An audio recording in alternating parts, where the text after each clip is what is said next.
மகரம். மகராசிக்காரர்களுக்கு வாரத்தின் ஆரம்பமே சந்திராஷ்டமமா ஆரம்பிக்குது. அதாவது ஞாயிற்றுக்கிழமையே ஆரம்பிச்சிருது. திங்கக்கிழமை செவ்வாய்க்கிழமை 2 நாளும் உங்களுக்கு சந்திராஷ்டமம். அதாவது ஞாயிற்றுக்கிழமை 1/6 ஜூன் மாதம் 1ஆம் தேதி 1/6 ஞாயிற்றுக்கிழமை இரவு 9:36 சந்திராஷ்டமம் உங்களுக்கு ஆரம்பிக்குது. அப்போ ஞாயிற்றுக்கிழமை நைட்டுன்றதுனால அது பெரிய எஃபெக்டாக இருக்காது. ஆனால் திங்கக்கிழமை எந்திரிக்கும் போதே சந்திராஷ்டமம் தான். திங்கக்கிழமையும் செவ்வாய்க்கிழமையும் உங்களுக்கு மகர ராசிக்காரர்களுக்கு சந்திராஷ்டமம்.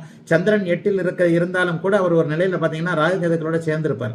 வளர்பிறையாக இருந்தாலும் கூட ராகுகேதுக்களோட சேர்ந்திருக்கிறதுனால பெரிய அளவில் உங்களுக்கு நல்லதுகள்லாம் நடக்கும்னு சொல்ல முடியாது. சந்திராசிரமத்தில் கொஞ்சம் மனசு குழப்பமா இருக்கும்.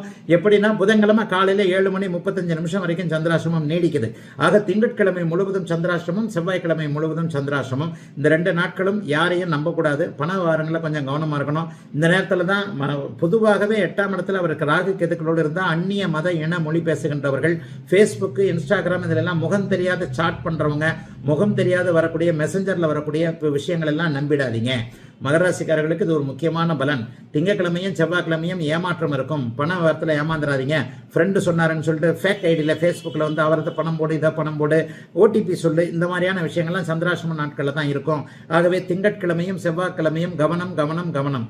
ஆனால் 7.5 சனி முடிஞ்சிட்டதுனாலையும் வேறு பல கிரகங்கள் நன்றாக இருக்கின்றதுனாலையும் சனி 3ஆம் இடத்துல இருக்கிறனாலையும் சந்திரன் வளர்பிறை அமைப்பில் இருக்கிறனாலையும் இந்த திங்கக்கிழமை செவ்வாய்க்கிழமை 2 நாளை தவிர்த்து வேற மற்ற நாட்கள்லாம் 5 நாட்கள் நல்லா தாங்க இருக்கும். இந்த 2 நாட்களும் முடிவெடுக்க முடியாமல் கொஞ்சம் குழப்பத்தில் இருப்பீங்க.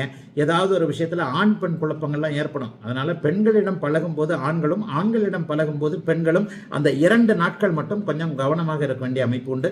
மற்றபடி 5 நாட்களும் பணம் வர்றதுக்கோ, வேலையில் சங்கடம் இருக்கிறதுக்கோ, தொழிலில் நல்லா இருக்கிறதுக்கோ, குடும்பத்தில் இதாக இருக்கிறதுக்கோ எந்த தடையும் இல்லை. ஆகவே வாரத்தின் முதல் 2 நாட்களை தவிர்த்து பிற்பகுதி 5 நாட்கள் நன்றாக இருக்கக்கூடிய யோக வாரமாகவே அமைந்திருக்கிறது அத்தனை மகர ராசிக்காரர்களுக்கும் இந்த வாரம்.